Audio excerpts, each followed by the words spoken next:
Bueno, si ya están viendo mi pantalla, seguimos con la teórica. Sí, se ve. Perfecto. Bueno, entonces vamos a empezar ahora a ver la incidencia que tiene la temperatura de transición vítrea en el proceso de extrusión. Ya la compañera me ha preguntado sobre este tema, Magdalena, y hizo bien en preguntar porque el estado vítreo está allí condicionando la toma de forma por parte del viscoelástico que estamos obteniendo a la salida del extrusor y la estabilidad del producto durante el almacenamiento. Cuando uno hace un procesamiento por alta temperatura, extrusión-cocción, que es una de las situaciones más críticas, digamos, cuando se eleva la temperatura, en general es porque uno quiere manufacturar cereales y snacks listos para consumir a partir de una materia prima particulada, de tamaño de polvos, la partícula más grande. Antes de la extrusión, la harina, que es la materia prima por excelencia que se usa, está en un estado vítreo y tiene algunas regiones cristalinas, pero uno agrega agua antes de la extrusión o adentro del extrusor que lleva humedades diversas de alrededor de 15% para snacks inflados, o sea, expandidos, y 20-25% para producir cereales listos para comer. Ahora, ¿qué pasa con esa harina cuando se mezcla con agua? Bueno, las regiones amorfas de la harina que estaban en estado vítreo se plastifican. De hecho, a alta humedad, la harina sufre la transición vítrea y se vuelve gomosa. Hoy en día ya no se habla de gomoso, sino que se habla de un líquido sobreenfriado. Pero bueno, gomoso de alguna manera da una idea de lo que está pasando con esa masa en sí. Entonces teníamos una masa, una harina, donde el almidón estaba en un estado vítreo, que es el componente esencial. Y algunas regiones eran cristalinas. Ahora le agrego humedad. Bueno, el agua es un plastificante, las zonas amorfas de la harina se plastifican y puede ser que haya una transición vítrea de esas zonas amorfas de amorfo vidrio a líquido sobreenfriado, que es lo que históricamente se llamaba una goma, a una temperatura ambiente. Pero la extrusión-cocción para hacer estos alimentos que nombramos antes requiere temperaturas más altas, por ejemplo 150 grados. Y a su vez hay una aplicación de una alta cizalla que, porque el contenido de humedad es bastante bajo, el hecho de tener una cizalla, porque hay un tornillo que va avanzando desde la entrada hasta la salida, llevando las materias primas, al haber un trabajo entregado a las materias primas hay una entrega de energía.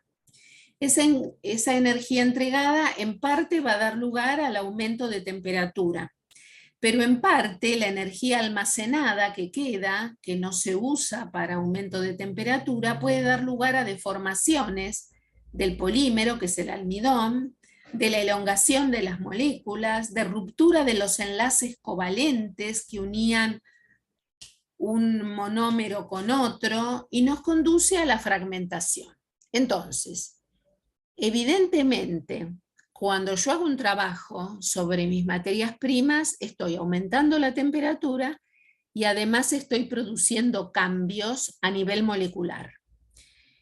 Dependiendo de la energía mecánica aplicada, del trabajo que estoy realizando, la energía que almacenaron mis materias primas va a sufrir distintos grados de fragmentación. Con el aumento a su vez de temperatura del extrusor, las zonas que eran cristalinas, vieron que dijimos que la harina tenía zonas amorfas y zonas cristalinas. Las amorfas estaban en estado vítreo, pero ahora yo le agregué humedad. Las zonas cristalinas de la harina van a fundir y también van a contribuir a un estado líquido que fluye libremente. Entonces tenemos las zonas amorfas humidificadas y que pueden sufrir una transición vítrea. Las zonas cristalinas funden, dando lugar a un estado líquido que fluye libremente. Cuando el extrudado pasa por la boquilla, a su vez, por la diferencia de presión entre el adentro y el afuera, se expande el producto. Crecen las burbujas producidas por la presión de vapor de agua y se pierde humedad. Entonces, el extrudado al salir, por un lado pierde humedad, por otro lado pierde gases, se enfría por la pérdida de calor a los alrededores que están a más baja temperatura que el extrudado, y se vaporiza la humedad y alcanza un estado nuevamente gomoso en cuanto a su característica textural, pero que tendríamos que decir de líquido sobreenfriado. Ese líquido sobreenfriado permite que continúe la expansión porque es un viscoelástico que permite ser expandido. Continúa en el estado de líquido sobreenfriado hasta una temperatura crítica, la cual la presión en la burbuja se reduce por debajo de la presión atmosférica. Porque ¿por qué algo se expande? Ustedes piensen que el extrudado estaba bajo una presión muy alta dentro del extrusor. Cuando sale afuera, se encuentra con una presión más baja que es la atmosférica. Entonces se expande. Como el líquido, como el material está en un estado de líquido sobreenfriado, es un viscoelástico que puede expandirse. Puede expandirse en tanto y en cuanto la presión propia del producto sea mayor que la presión afuera, pero llega un momento en que la presión del producto se iguala, porque a eso tiende con la presión de afuera, y deja de expandirse. A su vez, cuando el extrudado se enfría más aún hacia la temperatura ambiente, sufre una transición y adquiere un estado vítreo. Claro, ¿por qué estaba en un estado de líquido sobreenfriado? Porque estaba a una temperatura muy alta, superior a la TG dentro del extrusor. Entonces le pasan dos cosas al producto. Por un lado, va de la presión que tenía a la presión externa. Entonces, como su presión interna es muy alta, puede expandirse. Y por otra parte, va de la temperatura alta que tiene a la temperatura externa. Entonces, al bajar su temperatura, por decir así, puede mantener el estado expandido que había adquirido. Entonces, cuando el extrudado se enfría más aún hacia la temperatura ambiente, sufre una transición y adquiere un estado vítreo.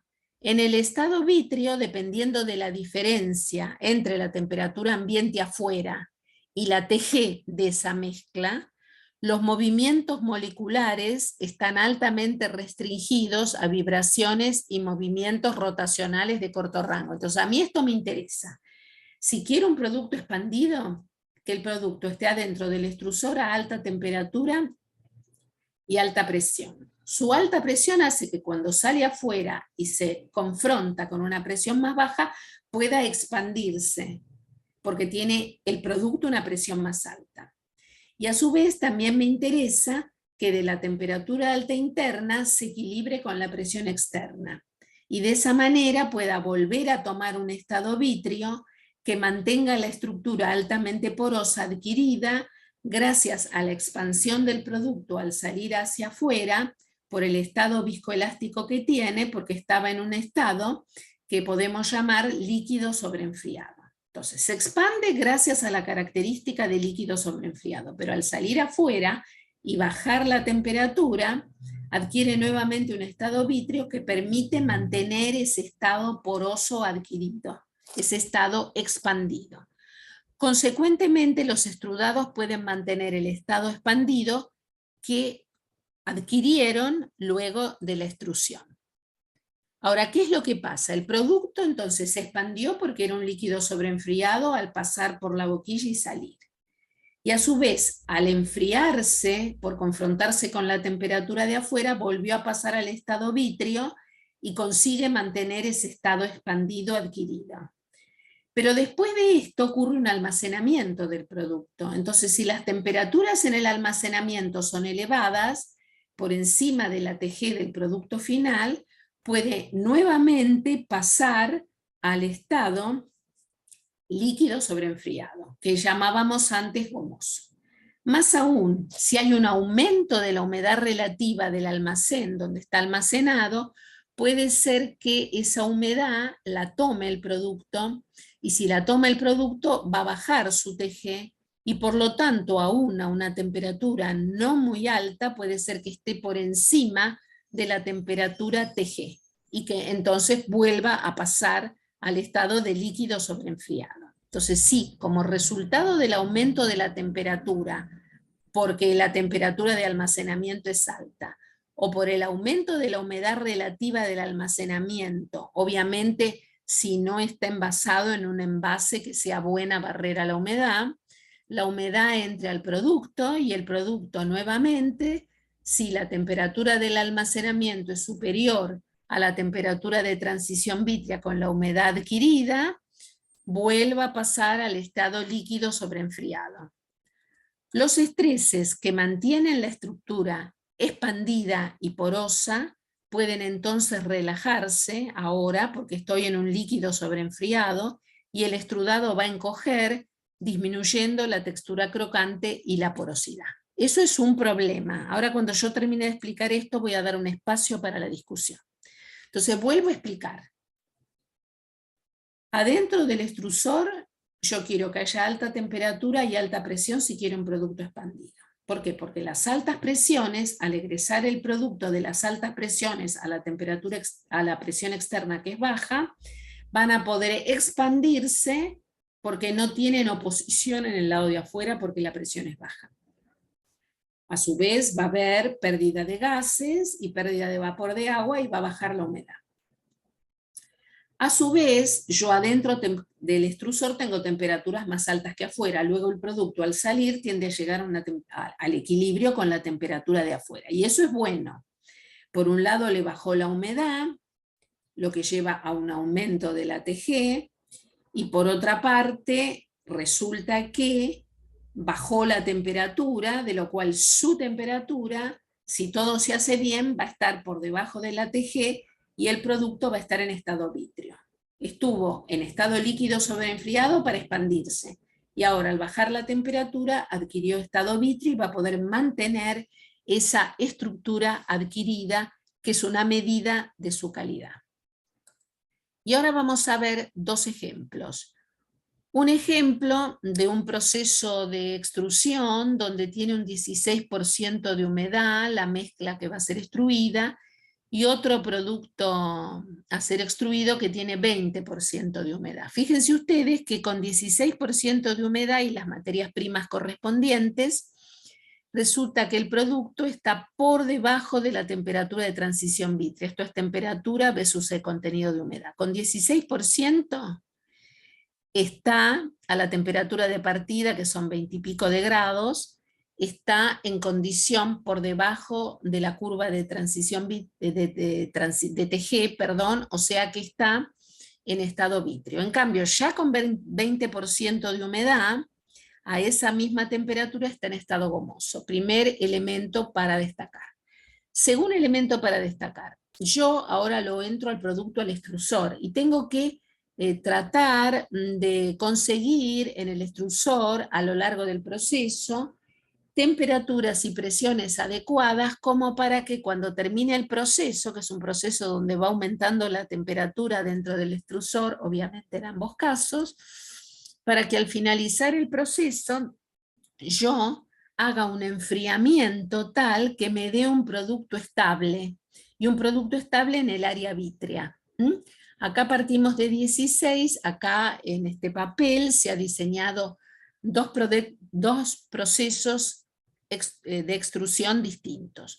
Uno que me lo aumenta prácticamente hasta el estado líquido, por encima del estado líquido altamente viscoso, hasta el estado líquido, porque acá tenemos el líquido altamente viscoso, pasé al estado líquido, y después un enfriamiento que me da lugar a un producto extrudado que tiene una TG que la puedo sacar efectivamente de acá. La TG la tengo que sacar de la curva de TG. Lo importante es que tiene un grado de humedad alrededor del 6,5%. Este producto es este primer proceso. Este extrudado tiene una humedad del 6,5%, y si tiene tan baja humedad, o sea que ocurrió bastante evaporación, voy con esa humedad hasta la curva de TG y veo que es como 100 grados la TG. Entonces consigo fácilmente estar por debajo de TG y tenerlo en vitrio. Y este es otro proceso con la misma alimentación que llega hasta aquí y después en el enfriamiento nuevamente lo enfrío hasta 25 grados centígrados y como tiene una humedad un poco superior, cerca de 9, pero igual lo subo a la curva de TG y también está alrededor de 80, 90, 100 grados, así que a esta temperatura, con estos tenores de humedad, estoy muy bien, estoy en el estado vitrio y voy a soportar la matriz porosa. Con 20% de humedad parto de un sistema que es un líquido sobreenfriado, luego aumento la temperatura y estoy nuevamente en el estado ya líquido, y luego puedo descender por distintos caminos. En este caso se desciende por para este otro proceso se desciende por cualquiera de estos dos, se baja hasta 25 grados centígrados, y si nosotros con esta humedad, que es una humedad un poco más cercana a 10 que en el caso anterior, también se partió de más humedad, reflejo estos valores en la curva de TG y veo también que está en torno a los 90, 100 grados centígrados. O sea que en ambos casos partiera yo de un material que está en estado vitrio, de un material que está en estado de líquido sobreenfriado, haciendo un proceso adecuado y descendiendo en ascenso y en descenso de la temperatura, voy a poder tener extrudados que sean estables en relación a la TG, o sea que estén en estado vítreo. Entonces, cuando hay distintas cantidades de humedad presentes en la formulación previa a la extrusión, las dos figuras anteriores nos muestran de manera expandida el diagrama de estado. En la figura se observa el camino del proceso de extrusión, que es la vertical, en términos de varias condiciones operativas de extrusión. También se puso la curva de TG de los extrudados en función de su contenido de humedad. Entonces, las dos alimentaciones con distinta agua añadida, 16 y 20, inician el proceso de extrusión en distintas zonas del diagrama. Con 16% es estado vitrio, con 20% es en estado de líquido sobreenfriado. Si se agrega un 16%, la harina se plastifica, pero aún está en un estado vitrio. Con un 20%, la harina sufre una transición y se encuentra en estado gomoso. Las diferentes humedades generan diferentes cizallas, porque si yo tengo menos humedad, el avance del tornillo me produce más fricción sobre el material. En cambio, si yo tengo más humedad, como es el 20%, se produce menos fricción. Entonces, las diferentes humedades generan distintas cizallas, lo que lleva a distintas fragmentaciones y por lo tanto a diferentes TG. Se puede ver en esos dos gráficos que independientemente de las condiciones de extrusión, los extrudados se encontraban en estado vitrio a temperatura ambiente y contenidos de humedad entre 7 y 9,5%. Pero como dijimos, es crítica las condiciones de almacenamiento después de esto, porque yo aquí lo que hice fue hacer un enfriamiento. Y bueno, está muy bien, estoy a 25 grados, lo pongo en un adecuado envase que sea buena barrera al vapor de agua y en un almacenamiento que no esté a alta temperatura.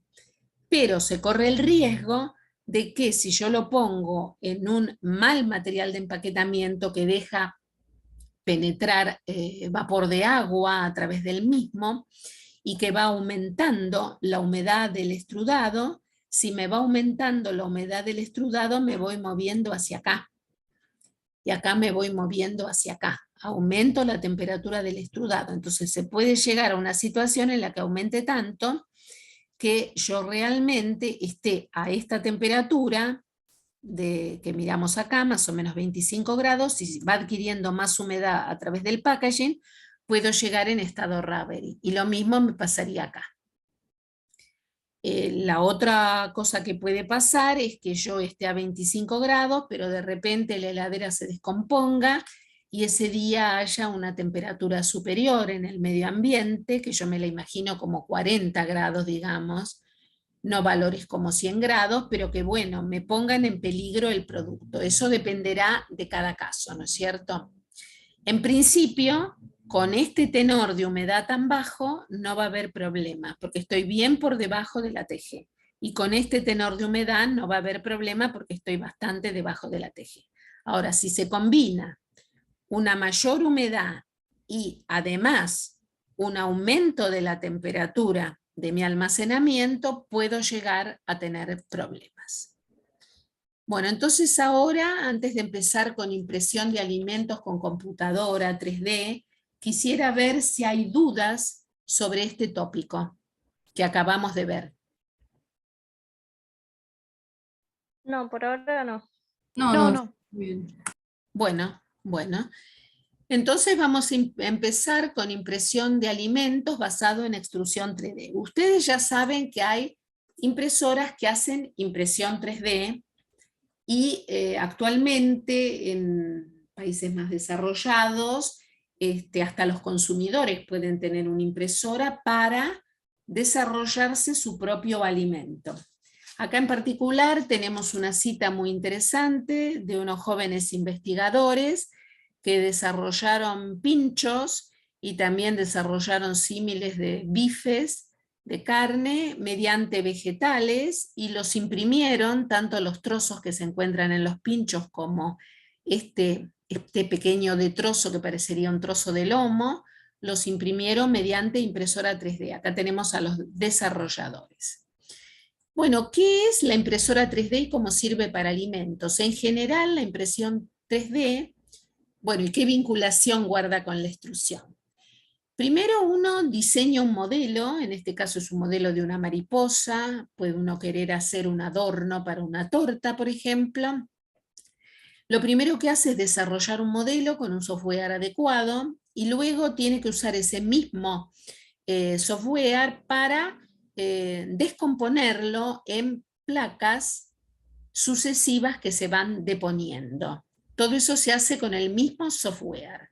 Quiere decir que primero hay un diseño, después hay lo que se llama en inglés un slicing, que quiere decir una descomposición de ese modelo en tajadas, y finalmente hay que generar códigos para máquinas impresoras que me permitan desarrollar las capas y después superponerlas para obtener el producto final.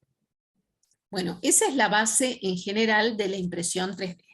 Si se hace con productos alimenticios, obviamente voy a tener un alimento impreso a través de 3D printing. Entonces desarrollo el modelo, lo descompongo en placas con el software, lo transformo en códigos para la impresora y finalmente esos códigos se comunican a la impresora 3D que está conectada a una computadora, obteniéndose, por ejemplo, una galletita a través de la deposición de capas sucesivas. Hay veces que además de esa deposición de capas sucesivas que se adhieren una a la otra para dar, por ejemplo, una galletita con forma de mariposa, hay una etapa de horneado independiente de la impresora 3D para asegurar un aspecto para la galletita más típico y más característico de las galletas que habitualmente comemos. Ese es un proceso postdeposición a través de impresora 3D e independiente de ella y complementario. Entonces, la extrusión, nosotros ya lo vimos hoy, es la acción de forzar un líquido semisólido o sólido a través de una abertura para crear objetos con la forma adecuada que esperamos. Es un proceso continuo, es un proceso eficiente que me puede transformar los ingredientes involucrados en productos finales. Esto es un proceso de construcción de tipo robótico, la impresión 3D, que es controlado con computadora, o sea, digitalmente, y que me puede dar lugar entonces a productos alimenticios complejos. Básicamente, la impresora 3D consta de dos partes esenciales, que son una etapa multieje y una base o unidad de extrusión. Vamos a verlo. La etapa multieje es la etapa donde se puede encontrar la extrusión. La etapa multieje que se usa en impresión de alimentos puede tener distintas configuraciones, que son la configuración cartesiana, la configuración delta, la configuración polar y la configuración escara. Las miramos acá. Acá tenemos la configuración cartesiana. Entonces tenemos una base donde se van depositando las distintas capas y una base de generación de las capas que puede basarse en extrusión. Vamos a leer un poquito más. En la configuración cartesiana, que es la que recién mirábamos, la parte de deposición de material tiene ejes X y Z que van a permitir movimientos de izquierda a derecha, del frente hacia atrás y de arriba hacia abajo. También puede ser, o sea, acá lo que están diciendo es, esta parte superior, que es la que contiene el material con que se van a generar las distintas capas y donde puede haber extrusión, se puede mover de izquierda a derecha, de adelante hacia atrás y de arriba hacia abajo, y tener las tres coordenadas, X y Z, como capacidad de movimiento de esta extrusora, por llamarlo. O puede ser, como me van a decir acá, perdón, o puede ser que la etapa de deposición, la mesa de deposición, se mueva según el eje Z y el cabezal, en cambio, se mueva solo según el XY. O sea, lo que me están diciendo es, puede ser que esta etapa de impresión se mueva en el sentido XY y Z, XZ, o puede ser que se mueva según las Z la base y según X e Y exclusivamente el cabezal de impresión. Puede adoptar cualquiera de las dos configuraciones. Lo concreto e importante es que muchas impresoras 3D de primera generación tienen esta configuración cartesiana, es la más estudiada. Hay programas para ella, es fácil calibrarla, es fácil de mantenerla, el software que usa es más simple para poder diseñar, y el problema que tiene estas impresoras que tienen la unidad cartesiana, el problema que tienen es que ocupan mucho espacio. Ocupan un espacio muy grande para las operaciones de impresión, de lo cual si un consumidor quiere comprar esta máquina para usarla en su casa, le va a ocupar demasiado espacio en su cocina. Por otra parte, cuando se carga el dispenser superior del material alimenticio por sus características, esta parte es muy pesada, entonces cuando uno se mueve de izquierda a derecha, de adelante a atrás y de arriba hacia abajo, esto empieza a vibrar y por lo tanto el formato muchas veces está afectado por esa vibración en cada capa que se va generando. Entonces tiene algunos problemas. Uno de los problemas es que ocupa mucho espacio. Otro de los problemas es que, como tiene todos los movimientos, de adelante hacia atrás, de izquierda a derecha, de arriba hacia abajo, puede ser que al cambiar de posición, al ir de una a la otra, por ejemplo de izquierda a derecha, esto vibre por el peso que tiene la mezcla alimenticia que hay que depositar y se generen vibraciones que no dé formas bien nítidas según modelo. Muy bien. Hay ejemplos, está Chalk Creator, Foodini, Ibahix, Robot Pizza Printer, que los tenemos acá. Por ejemplo, este es Chalk Creator, que es una impresora ligada a computadora que se usa para generar bombones y que tiene la forma cartesiana. En particular, lo que se mueve en todas las direcciones es justamente la parte superior, no la tabla donde se deponen las capas. El Foodini tiene las mismas características, lo que se mueve es el dispenser superior y puede a partir, por ejemplo, de purés dar lugar a las formas más diversas y con los contenidos de alimentos más diversos. Y después está el Robot Pizza Printer, que tiene 3 cargadores de material. Uno carga la materia prima de la masa, otro carga la materia prima del tomate y otro carga el queso.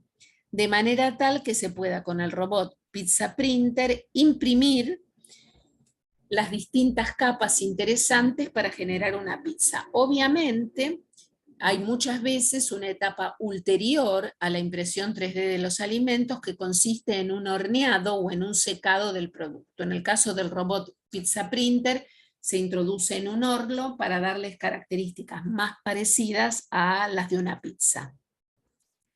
La siguiente configuración de la impresora 3D es la de tipo Delta, que acá se ve una foto del Delta 3D Printer. En esta configuración hay una etapa de impresión que es circular, o sea, aquí el movimiento es circular y la cabeza de impresión está suspendida encima a través de tres brazos, que tienen una configuración circular. En este caso, el número de componentes del movimiento es menor que en la cartesiana, donde había X, Y, Z, etc. Acá hay un movimiento circular y eso va a reducir el mantenimiento y los costos del equipamiento. Y esta máquina que está aquí se comercializa. Justamente como tiene una construcción más sencilla, la configuración delta es más barata que la configuración cartesiana. No es tan precisa en el control de la posición para imprimir porque tiene menos versatilidad de movimiento y además también presenta vibraciones cuando está moviéndose en forma circular el cabezal, dando lugar a formas más imprecisas que la prevista. Bueno, ¿qué tiene de bueno? Que puede fabricar mayores volúmenes de piezas en un periodo más corto y que es más barata. O sea, es más rápida y más barata. Luego otra configuración posible es la configuración polar que vemos acá. Acá vemos un ejemplo de configuración de impresora 3D con esta configuración. Usa coordenadas polares para describir puntos en una grilla circular. La cabeza de impresión puede moverse hacia arriba y hacia abajo para cubrir el eje Z y de izquierda a derecha para cubrir los ejes X e Y tangencialmente.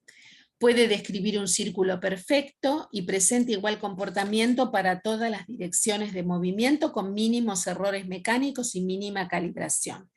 Una máquina que es un equipo de la configuración polar es la Soco 3D Printer. Y los equipos con esta configuración dan un mayor volumen de producto con alta velocidad y en un espacio más pequeño que todas las otras configuraciones. O sea, la Delta tenía de bueno que era barata, rápida y fabricaba mayores volúmenes de pieza al ser más rápida en un periodo más corto. Y esta que estamos viendo ahora, que es la Polar, tiene como ventaja que tiene una buena producción y que ocupa un espacio más pequeño. Y finalmente tenemos una configuración de impresora 3D que se llama SCARA, que es la sigla de la expresión Selective Compliant Assembly Robot Arm, o sea, brazo robótico de ensamblaje selectivo y obediente. Es fácil de construir, se ha reconfigurado para alimentos ahora porque originalmente era para metales y plásticos. Y un ejemplo es lo que se llama, es esta que está acá, Sana de Food Printer of 2020, que lo desarrollaron en la Universidad de Columbia y que se ha aplicado para convertir materia prima no procesada alimenticia y purés congelados en platos sabrosos, cocinados y texturizados. Entonces, ¿cómo hace uno para decidir qué impresora 3D quiere comprar en función de estas 4 configuraciones que dijimos? En general, la Delta y la Polar son las preferidas porque tienen un mayor valor de producción por unidad de tiempo y a su vez son más pequeñas, especialmente la Polar es la más pequeña de todas. Y a su vez son más rápidas de fabricar y tienen entonces menor costo de producción. O sea que estas 2 configuraciones son las que uno tendría que buscar en una impresora 3D. Bueno, pero ¿qué tiene todo esto que ver con la extrusión? Hasta ahora no lo estamos viendo bien. Bueno, esta etapa de extrusión que tenemos acá resulta que puede estar basada en 3 tipos de diseños. Uno es una jeringa, otro es aplicación de presión de aire y otra es justamente un mecanismo en base a un pistón. Entonces, la extrusión, o sea, son 3 procesos extrusivos con características levemente distintas, los que usan las impresoras 3D en su etapa de impresión. Como se ve en la figura, el mecanismo de jeringas incluye una jeringa para almacenar el material y un motor que lo que hace es conducir el proceso de extrusión. El motor genera un movimiento de tipo lineal hacia abajo y controla la posición entonces del pistón, que justamente comprime el contenido de la jeringa y empuja el material fuera del receptáculo hacia la base donde se deponen las distintas capas. Esto es lo que usa el equipo Shock Creator, que es este que tenemos acá. La velocidad es sencilla de regular con el motor, variando su velocidad, y obviamente va a consumir más potencia cuanto más viscoso sea el material al cual hay que empujar hacia la salida. Con este tipo de diseños, lo que se puede es imprimir materiales semisólidos o sólidos. Si son líquidos, ya hay que usar otro tipo de mecanismo en la etapa de extrusión. Y es la extrusión basada en presión de aire. Esta unidad incluye una bomba neumática y un cartucho encapsulado de alimento. Y esto lo usa la máquina impresora 3D Barilla, que es la que produce pastas, como se ve acá. El aire empuja el material que está en el cartucho y entonces egresa este por la boquilla. La bomba puede realizar su efecto sobre varias unidades, o sea que a veces en la etapa de impresión hay varias unidades, la velocidad se regula con válvulas y la respuesta es un poco lenta cuando se varía la velocidad de extrusión. Tanto en la anterior de la jeringa como en esta que está basada en presión de aire, los elementos mecánicos no tienen contacto con los materiales alimenticios y entonces se reduce la posibilidad de que se contamine el alimento, la materia prima, con monómeros del plástico de la unidad de impresión. Este mecanismo, el de aire, es más adecuado para imprimir materiales líquidos. Con este sí se puede imprimir materiales con un alto componente líquido, y para esterilizar el aire usado es necesario un sistema de filtración, porque el aire sí entra en contacto con el alimento que está en el cartucho. Entonces ese aire tiene que estar filtrado para evitar la contaminación del alimento. Y finalmente tenemos la extrusión basada en tornillo, que es esta que tenemos aquí. Los materiales se alimentan a un cartucho y son transportados hacia la salida mediante un tornillo sin fin. El cartucho tiene una boca ancha superior, donde se carga el material, y después viene un tubo angosto que se enangosta cada vez más hacia la zona de salida. Durante la impresión, el avance del tornillo, movido por un motor, impulsa el material corriente abajo y lo hace pasar por la salida con una mínima perturbación de burbujas de aire. Por el contacto directo del material con el tornillo y el cartucho, tornillo y cartucho deben ser de acero inoxidable de grado alimentario.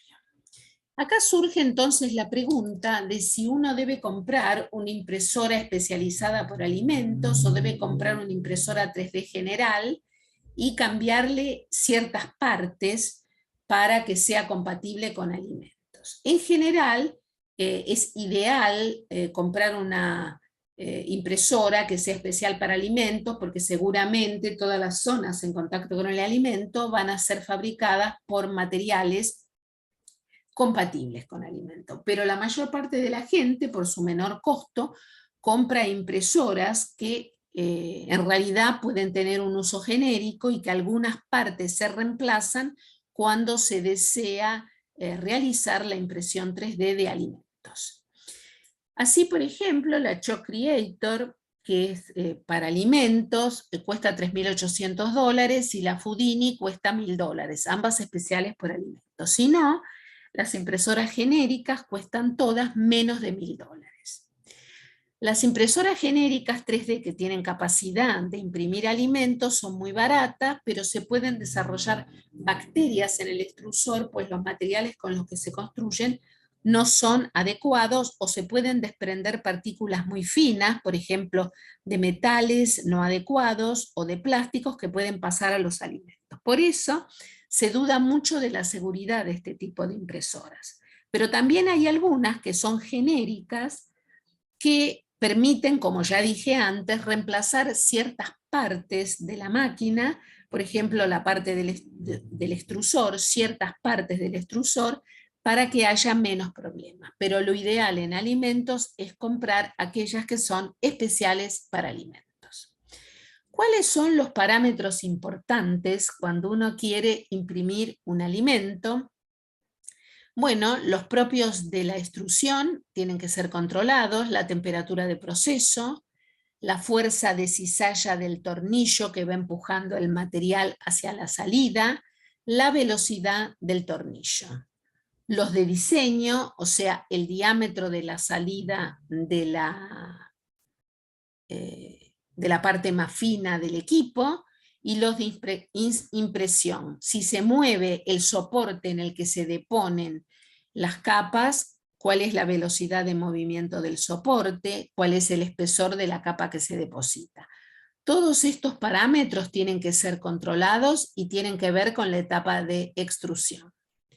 De acuerdo a la bibliografía, los más importantes son la velocidad con que se mueve la superficie de deposición, el diámetro de la abertura, de lo que llamamos die, y la velocidad de extrusión. O sea, de todos estos serían los que hay que controlar con mayor precisión. Bueno, y ahora vamos a ver otro aspecto de estas impresoras 3D, que las mismas pueden ser clasificadas en aquellas que trabajan a temperatura ambiente, que se llaman RTE, R por room, aquellas que imprimen en caliente, hot melt, por eso se llaman HME, y las que imprimen a través de una extrusión que forma hidrogeles por contacto con cationes adecuados.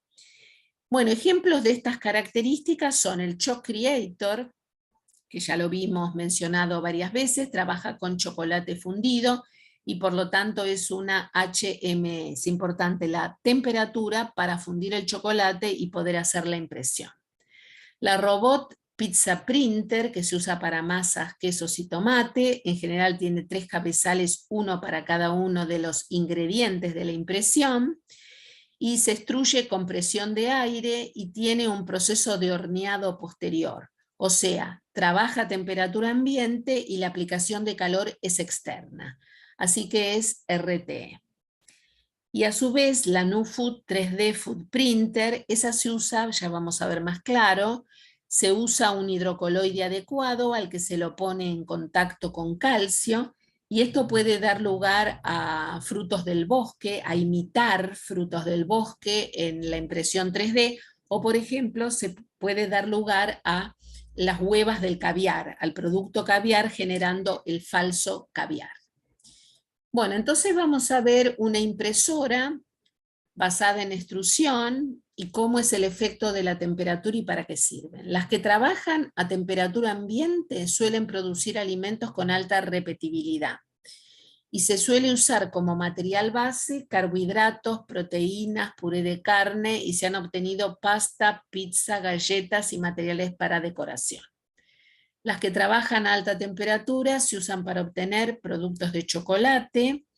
En el proceso de extrusión, el material alimenticio semisólido, luego de la fusión, se extruda a través de la cabeza movible, solidifica casi inmediatamente luego de la extrusión y se adhiere a la capa previa. Acá la vemos trabajando.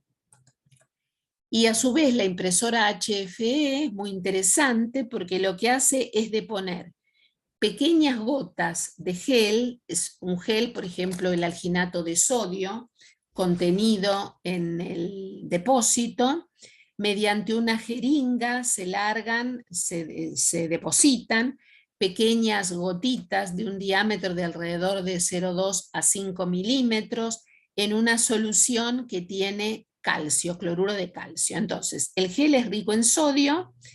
Al deponer gotitas en una solución de calcio, se produce el intercambio entre esas gotitas y el baño que tiene calcio, por ejemplo, cloruro de calcio, se produce el intercambio de sodio por calcio, o sea, el calcio reacciona con el alginato que se está deponiendo como esferas y constituye un gel. Y cada una de esas gotitas puede dar lugar a un aspecto semejante después de un tratamiento posterior a berries, a frutos del bosque o a las huevas del caviar. La firma UK, que está residente en el Reino Unido, desarrolló justamente la extrusión mediante un postproceso, además se suma un postproceso de frutas 3D con sabor a frutilla mediante un gel rico en sodio que se depone en una solución de calcio, intercambiando el sodio por el calcio y formando entonces un gel. Muchas veces hay una cocción postdeposición, como por ejemplo cuando se genera una pizza para darle un aspecto más adecuado a lo esperado por el consumidor. Bueno, quisiera saber si tienen preguntas de lo que recién vimos, porque acabamos de ver la aplicación del extrusor, la extrusión en impresoras 3D. Estas impresoras son para, o sea, no son para industria, porque no puedes, o sea, no puedes hacer mucha, o sea, puede ser rápida la velocidad, pero sigue siendo más lenta que una producción no industrial, ¿no?